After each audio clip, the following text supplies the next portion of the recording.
ሃይ ዲር ስቱደንትስ እንዴት ናችሁ? ዛሬ ይዤላችሁ የቀረብኩት ብዙ ተማሪዎች የሚቸገሩበትን የኤስኤቲ ሴክሽን ይሆናል። ሎጂካል ኤንድ አናሊቲካል ሪዝኒንግ ኩዌስችንስ እና በዚህ ቪዲዮ ሪዝኒንግ ጥያቄዎች እንዴት በቀላሉ እንደሚሰሩ የሚያሳዩ ቴክኒኮችን አሳያችኋለሁ።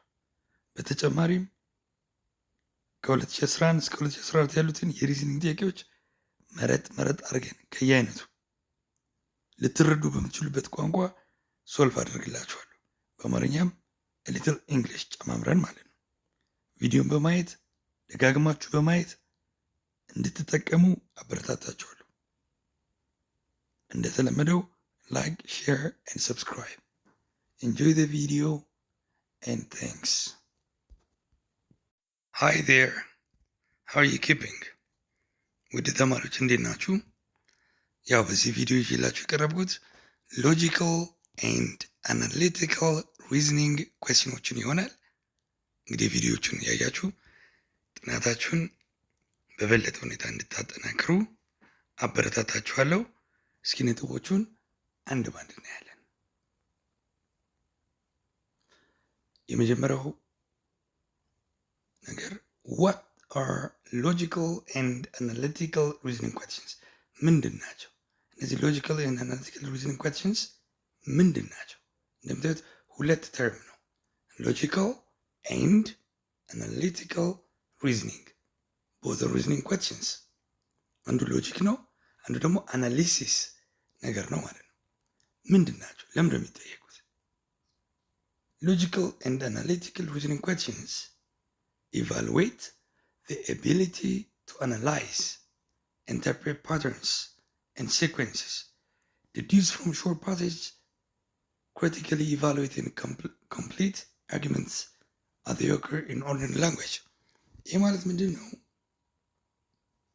የአእምሮ የመገንዘብ የመተንተን የሚሰጡ መረጃዎችን የማገናዘብ እንዲሁም በአጫጭር ፓሴጆች ላይ የሚሰጡ መረጃዎችን መገምገም፣ ማጠቃለል፣ እነዚህ የአእምሮ ስራዎቻችን ምን ያክል አእምሯችን እንደበሰለ ስማርት ምን ያክል እንደሆንን ይለካሉ ማለት ነው።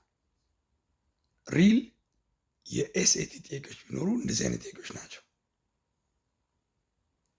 ለማንኛውም ሎጂካል ሪዝኒንግ ምንድን ነው? አናሊቲካል ሪዝኒንግ ምንድን ነው?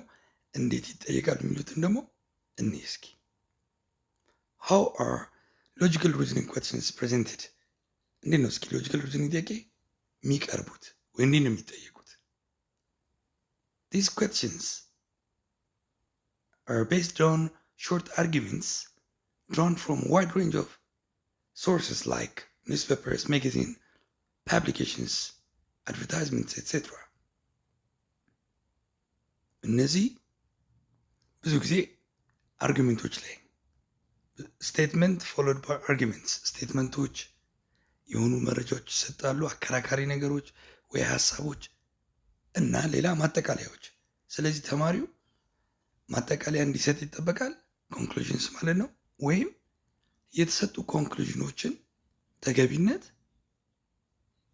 እንመርጣለን። ተገቢ ነው ተገቢ አይደለም እንድትወስኑ ይጠየቃል ማለት ነው።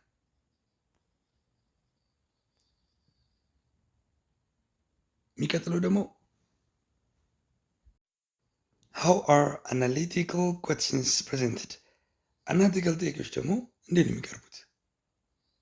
Analytical reasoning questions involve scenarios or short passages with a set of conditions followed by questions about the relationships given. The questions are to be answered based on what can be logically inferred from the scenario or set of conditions given.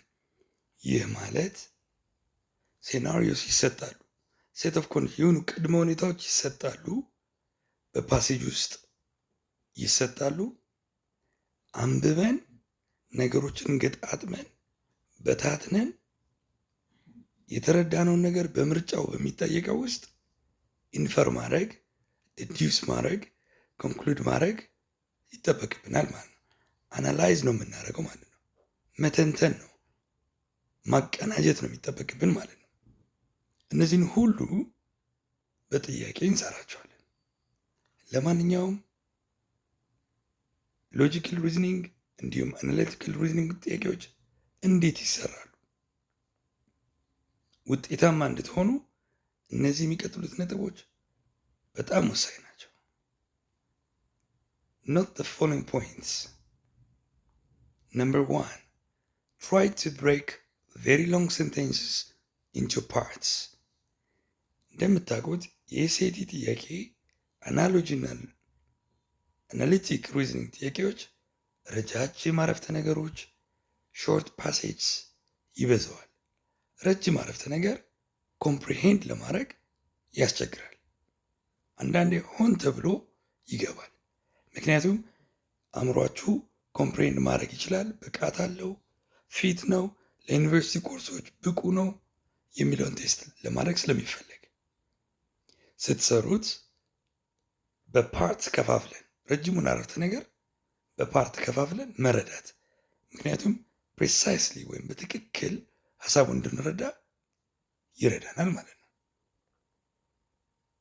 ሁለተኛ rephrase tough and complex sentences into simple and clear sentences or turn them into simple diagrams or tables. አንዳንዴ እዛ የተቀመጠውን በእንግሊዘኛ የተቀመጠውን ሀሳብ በራሳችን አነጋገር በአማርኛ ሊሆን ይችላል፣ በምልክቶች ሊሆን ይችላል፣ ዲያግራሞች እንዲሁም በቴብል በገባን መንገድ የተሰጡትን ፕሬሚሶች ማስቀመጥ፣ እዛው መፈተኛ ወረቀቱ ላይ በምልክት አድርጎ የተረዳናትን እዛው አካባቢ መጻፍ። ሶስተኛ know what is exactly asked፣ ምን እንደተጠየቀ በትክክል ማወቅ። ለዚህ የተጠየቀው ነገር ላይ ማስመር፣ ጥያቄው ላይ የተጠየቀውን ነገር ማስመር ያ ይረዳቸዋል። አራተኛ eliminate choices which are obviously wrong so that you can find it easier to pick out the correct one። አንዳንዴ በእርግጠኝነት ስህተት ይሆኑ መልስ እንደማይሆኑ የምናውቃቸው ምርጫዎችን ማስወገድ። አራት ምርጫ ሊኖረው ይችላል። ሁሉም ምርጫ ኢኳሊ ኮንፊውዚንግ ላይሆን ይችላል። በእርግጠኝነት መልስ እንደማይሆን ካወቅን እሱን ዲሊት ማድረግ ምልክት በማድረግ ካልሆነ ደጋግመን ስናነበው አእምሮ ያደክማል። ስለዚህ በእርግጠኝነት ትክክል ያልሆነውን ክሮስ አውት ማድረግ ዲሊት ማድረግ። አምስተኛ ቴክ ኬር ኦፍ ኤክስትሪም ወርድስ such as never, always, all, none or any as they may be misleading። እነዚህ ቃላት በጣም ጥንቃቄ ልታደርጉ ይገባል። ይሸውዳሉ፣ የማጠቃለል ቴንደንስ ስላላቸው። never, always, all, none or any ኤክስትሪም ስለሆኑ እነዚህ ያሉባቸው አረፍተ ነገሮች ብዙ ጊዜ ስህተት ይሆናሉ። ብዙ ጊዜ፣ ሁሉ ጊዜ አይደለም፣ ብዙ ጊዜ። ስለዚህ እነዚህን መጠንቀቅ ያስፈልጋል። ኦኬ፣ አሁን እነዚህ ያልናቸውን ነገሮች ለመረዳት ጥያቄዎችን ይዤላችሁ መጥቻለሁ። በጥያቄ እንለማመዳለን። ይዤላችሁ የመጣኋቸው ጥያቄዎች ሁሉም የማትሪክ ጥያቄዎች ናቸው። from the latest ከ2013-14 ከ2012-13 እና ከ2011 መርጬ ከሁሉም አይነት የአናሎጂ እና የሎጂካል ሪዝኒንግ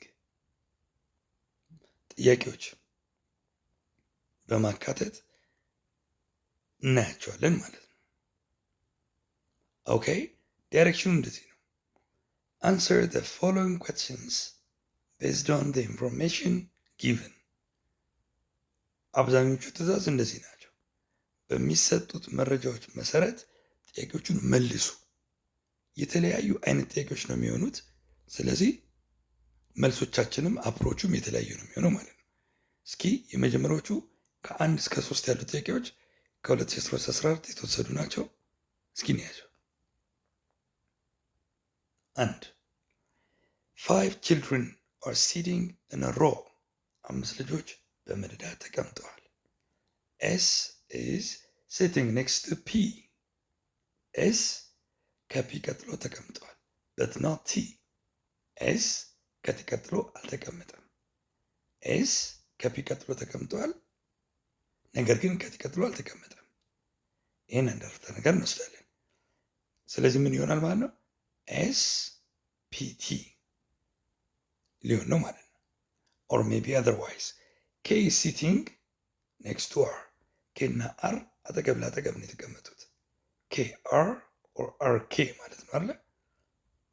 and K is sitting next to R, who is sitting on the extreme left. Who is sitting on the extreme left? R ነው። R who is sitting on the extreme left ማለት ነው? R በግራ መጨረሻ ነው የተቀመጠው፣ በግራ በኩል መጨረሻ። and T is not sitting next to K. T ደግሞ ከኬ ቀጥሎ አልተቀመጠም። ጥያቄው who are sitting adjacent to S? ማን ነው ከኤስ አጠገብ የተቀመጠው? who are ስለሚል ሁለት፣ adjacent ማለት ጎን ለጎን ማለት ነው። ምርጫ አለ። አር እና ፒ ናቸው፣ ኬ እና ፒ ነው፣ ፒ እና ቲ ነው፣ ኦንሊ ፒ። ይህን ለመስራት ቅድም እንዳልኳችሁ ምልክት ወይም አክቹዋል እንዴት እንደተቀመጡ መሞከር ስንተነት ነው።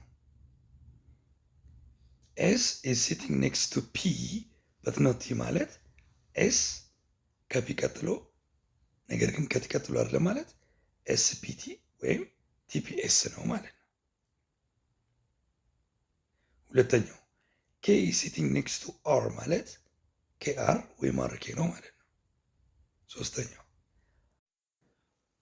R sits in the extreme left ማለት R በግራ በኩል መጨረሻ ላይ የተቀመጠው ማለት ነው። አራተኛው ደግሞ ስናይ T is not sitting next to K. TK ወይም KT የሚል ነገር ቅደም ተከተል አይኖርም ማለት ነው። በዚህ መሰረት እነዚህን ስናገናኛቸው የምናገኘው አቀማመጥ the most probable sitting arrangement would be RK SPT ይሆናል ማለት ነው። So the correct answer is B, because K and P are sitting adjacent or on sides of S. በኤስ ጎንና ጎን የተቀመጡት ፒ እና ኬ ናቸው ማለት ነው። ሶ ምርጫዎቹ ላይ እንደምናየው ፒ እና ኬ ያለው የት ነው? ቢ ላይ ነው ማለት ነው። So the correct answer is B. The next question. In a family, there are husband, wife, 2 sons, and 2 daughters. አንድ ቤተሰብ ውስጥ ባል፣ ሚስት፣ 2 ወንድ ልጆች እና 2 ሴት ልጆች አሉ ይላል። All the ladies were invited to a dinner.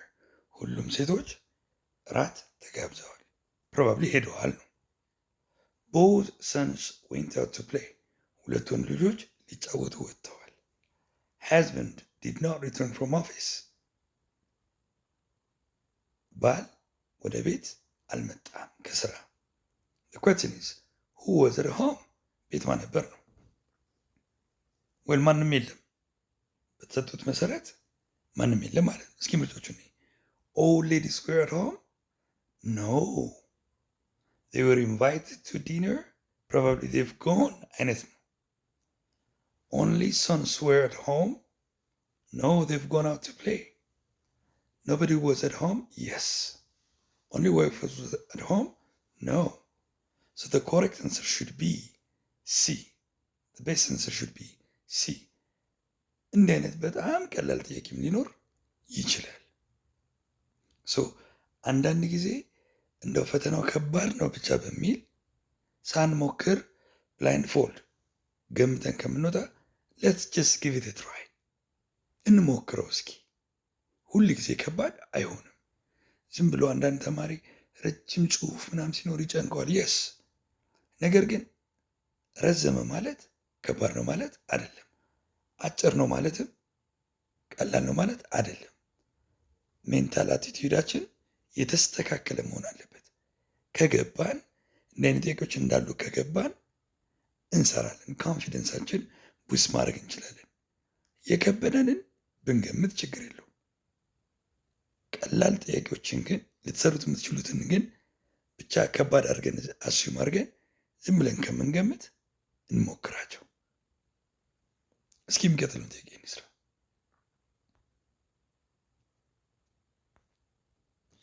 Choose the conclusion that can be reached based on the statement.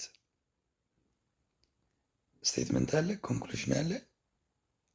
እስኪ እንየው። ስቴትመንት parents are prepared to pay any price for an elite education to their children.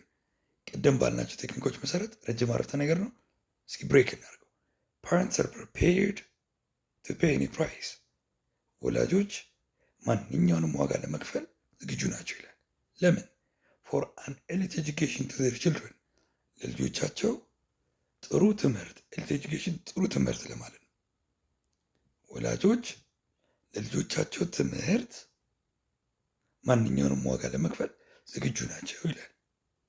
የትኞቹ ኮንክሉዥን ከዚህ ፎሎ ያደርጋሉ? ምርጫዎቹ ኤ ሪች ፓረንትስ were more concerned for their children's education than poor parents. ሀብታም ወላጆች ለልጆቻቸው ትምህርት ከድሃ ወላጆች የበለጠ ኮንሰርን ናቸው ይላል። ነው እንዴ? ስቴትመንቱ ላይ እንደ ነገር የለም። so we cannot conclude this. ይህን ከስቴትመንቱ ኮንክሉድ ማድረግ አንችልም። ቢ parents are ready to do whatever they can to satisfy their children. ወላጆች የልጆቻቸውን ማንኛውንም ፍላጎት ለማሳካት ይጥራሉ ነው። satisfy their children ልጆቻቸውን ለማርካት ነው ወይስ ለኤጁኬሽን ነው? well ስቴትመንቱ የሚለው for elite education እንጂ ስለ ማንኛውም ኒድ አይደለም። ሲስ parents have an obsessive passion for perfect development of their children through good schooling. Look at the elements. It says good schooling goes with elite education. And parents have an obsessive passion ሚለው they can pay any price ከሚለው ጋር የሚሄድ ነው። ዲ all parents these days are very well off. ሁሉም ወላጆች በዚህ ዘመን ዌል ኦፍ ናቸው። ዌል ኦፍ ማለት ሀብታም ናቸው። ፈጽሞ ስቴትመንቱ እንዲህ አይልም። so the best answer is the one under C. ሲ ላይ ያለው በጣም የተሻለ መልስ ነው ማለት ነው። ቀላል ነው አይደል? እንዴት እንደሚሰራ የገባችሁ እንደሆነ ተስፋ አደርጋለሁ።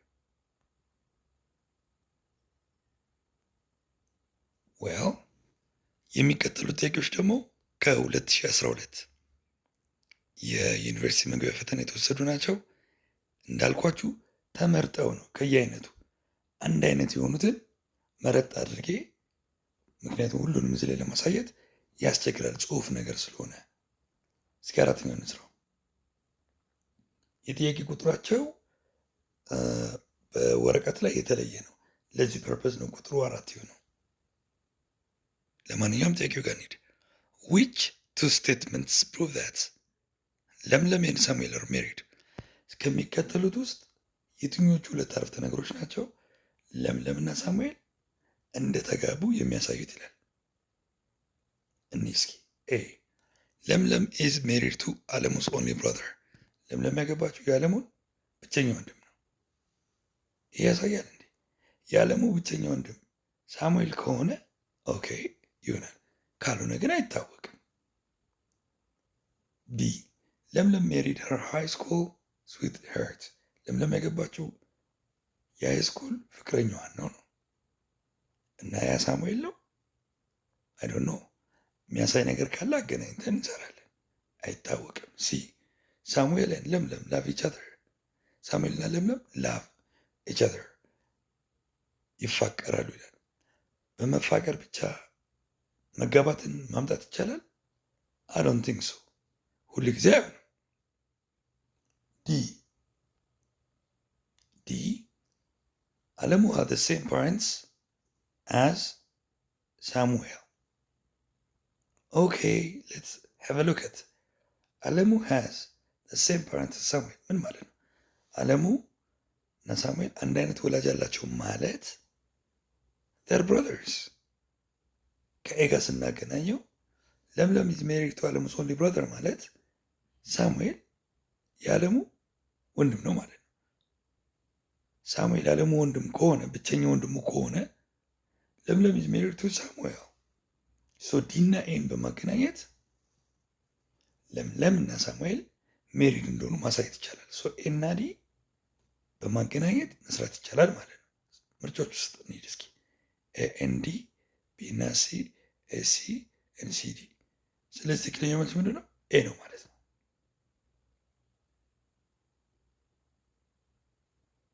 ወደሚቀጥለው እንሂድ። which two statements prove that እሌኒ is a doctor? በተመሳሳይ ሁኔታ እሌኒ ዶክተር መሆኗን የሚያሳዩ ሁለት አረፍተ ነገሮች የትኞቹ ናቸው? ኤ እሌኒ ላቭስ ፒፕል።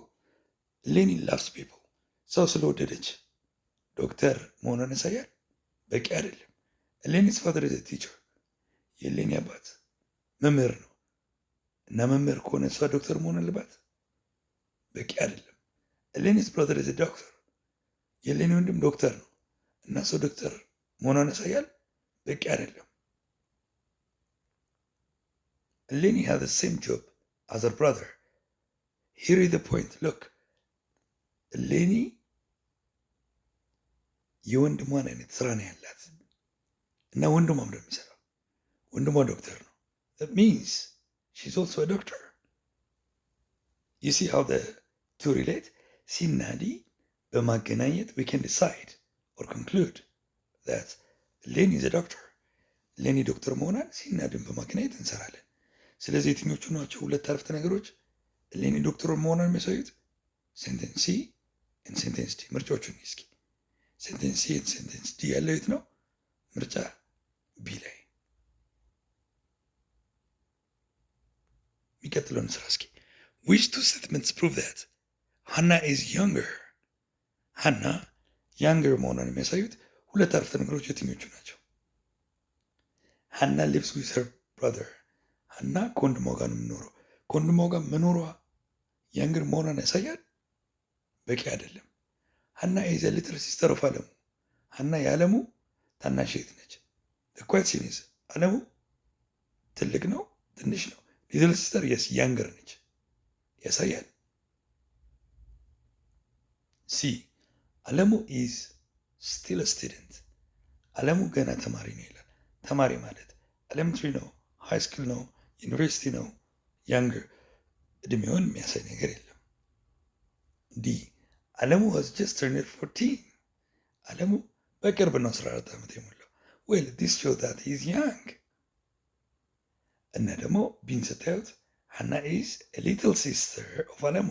ሰው ደግሞ የበለጠ የሱ ያንገር ነች። ሰው ዲና ቢን ስታገናኙ ትረዳላችሁ። you can prove that Hannah is younger. so B and D ያለበት ምርጫ የት ነው ማለት ነው? choice D. so that is the correct answer. Let's go to the next one. well, it says choose the conclusions which logically follow from the given statements. crows or black? crows or black ማለት ነው? crows ወይም ቁራ የሚባሉት ወፎች ጥቁር ናቸው ነው። crows or black means all crows are black ማለት ነው። all black birds are loud። ሁሉም ጥቁር በርዶች ደግሞ ድምፃቸው ከፍ ያለ ነው። ሁሉም ጥቁር በርዶች ማለት ኢንክሉዲንግ ክሮስ ማለት ነው። ክሮስ አር ላውድ ማለት ነው። ኦል ክሮስ አር በርድስ። ሁሉም ክሮስ በርድስ ናቸው ይላል። therefore የትኛውን ማጠቃለል እንችላለን? ኦል በርድስ አር ብላክ። ሁሉም ወፎች ብላክ ናቸው። we can't conclude this from the given statement። ይህን ማጠቃለል አንችልም። 2 all crows are black. yes ያማ የመጀመሪያው ስቴትመንት ነው። crows are black ማለት ኦል ክሮስ አር ብላክ ማለት ነው። 2 ይሆናል። 3 ኦል በርድስ አር ላውድ። ሁሉም በርድስ ላውድ ናቸው? ኖ። ላውድ የሆኑት እነማን ናቸው? ሁለተኛውን ስቴትመንት ይዩት። ኦል ብላክ በርድስ አር ላውድ። ጥቁር ወፎች ናቸው ላውድ የሆኑት እንጂ not all birds are loud. 4 all crows are loud. all crows are loud. ሁሉም crows loud ናቸው? yes, because all blackbirds are loud. ምክንያቱም blackbird ከሚባሉት ውስጥ crows አሉ። therefore number 2 and number 4 ከስቴትመንቱ ፎሎ ያደርጋሉ or valid ናቸው። so the answer is D. እንዲህ አይነት ጥያቄ ስትሰሩ በጥንቃቄ በራሳችሁ መንገድ ለመረዳት ሞክሩ። ብዙ ጥያቄ ስትሰሩ ይገባቸዋል አሰራሩ።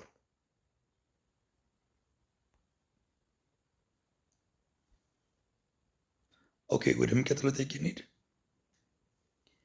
answer the following questions using the information given. Number 8, Mike finished ahead of Paulos. Paulos and Burhanu was finished before Lamma. Aryan did not finish last. Who was the last to finish? ይሄ በጣም ቀላል ጥያቄ ነው። ማይክ finished ahead of Paulos ማለት ማይክ ከጳውሎስ በፊት ጨርሰዋል ማለት ነው። ጥያቄው who was the last to finish? ማነው መጨረሻ የጨረሰው ነው።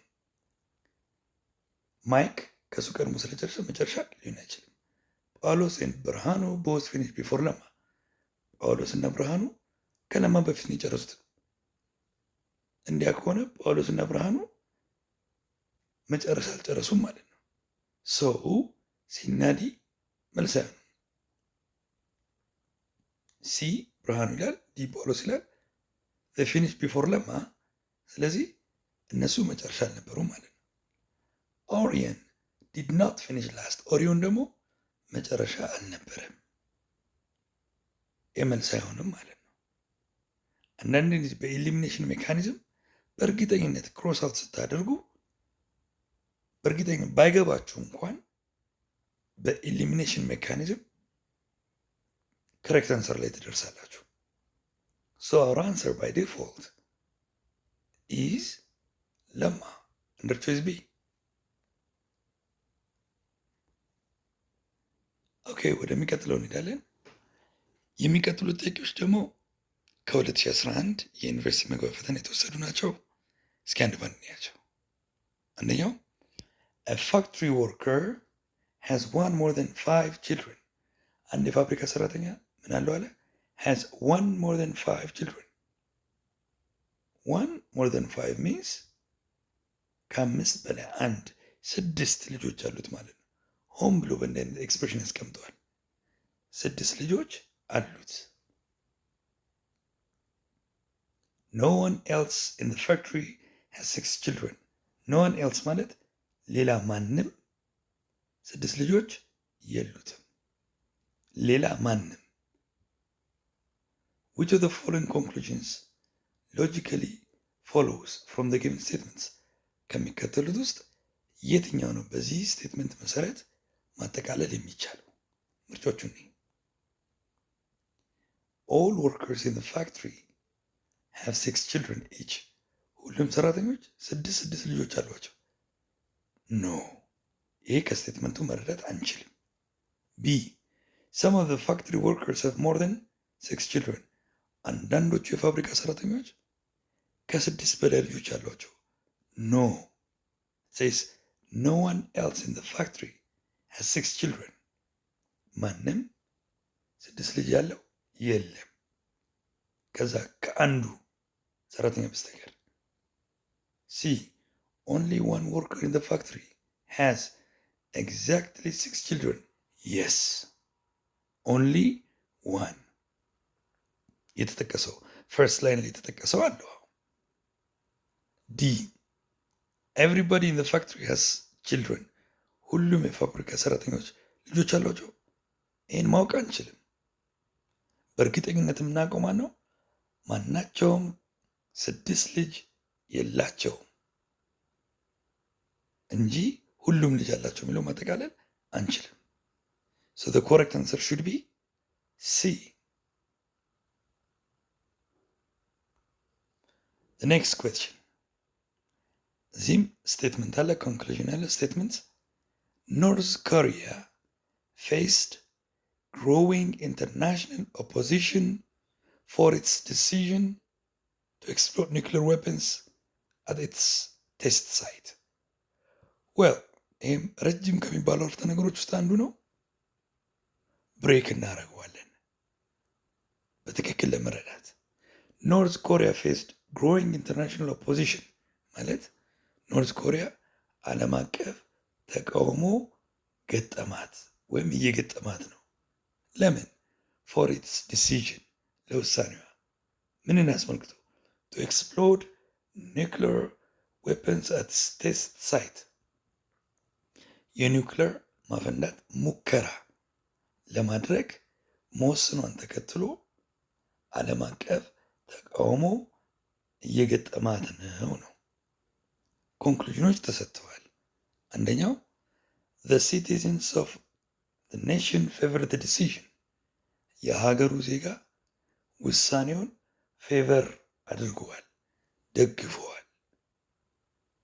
የራሳቸውን ሀገር ውሳኔ ኒውክሊር ዌፐን ኤክስፕሎድ ለማድረግ ያለውን ውሳኔ የሀገሩ ዜጋ ደግፈዋል ይላል። በምን ማወቅ ይቻላል? ይደግፉ አይደግፉ ማወቅ ይቻላል። ከዚህ can we read it ማንበብ ይቻላል? can we infer it? no ምንም የሚያሳይ ነገር የለም። 2 some powerful countries do not want other nations to be powerful there. አንዳንድ ኃይለኛ ሀገራት ሌሎች ሀገራት እንደነሱ ኃይለኛ እንዳይሆኑ ይፈልጋሉ ይላል። ይህን ከዛ ስቴትመንት መረዳት ይቻላል? አይቻልም። It may be a fact. It may be in people's minds. It may be logical. But we cannot conclude this from the statement given. ይህ እኮ እውነት ሊሆን ይችላል አይደል? ፓወርፉል የሆኑ ሀገሮች ሌሎች ፓወርፉል የሆነ ሀገር እንዲፈጠር ላይፈልጉ ይችላሉ። እውነት ሊሆን ይችላል።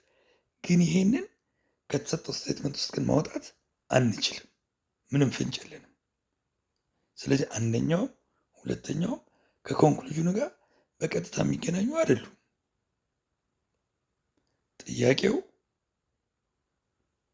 ፎሎ የሚያደርገው የትኛው ነው? ማያደርገው የትኛው ነው?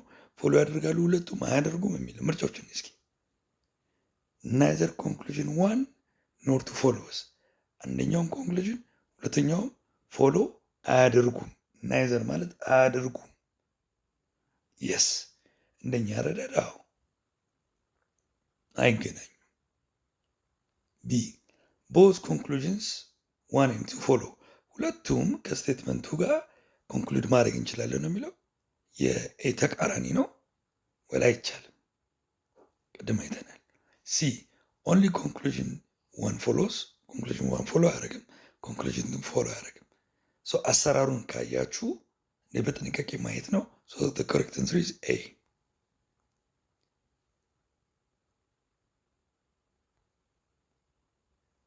የሚቀጥለው ስቴትመንት population increase coupled with recurrent droughts is going to be the scenario of many African countries in the days to come. ይህም ረጅም አረፍተ ነገር ነው። እንደ ቅድሙ ከፋፍለን እስኪ population increase coupled with recurrent drought ምን ማለት ነው? የህዝብ ቁጥር መጨመር coupled with ማለት in addition to ማለት ነው። recurrent drought ተደጋጋሚ ድርቅ፣ የህዝብ ቁጥር መጨመርና ተደጋጋሚ ድርቅ ከዛስ is going to be the scenario of many African countries in the days to come.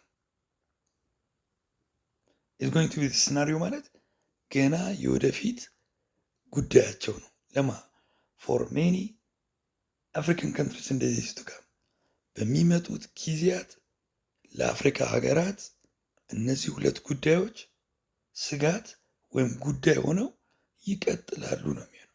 ፖፑሌሽን ኢንክሪዝ እና ሪከረንት ድሮት ተደጋጋሚ ድርቅ።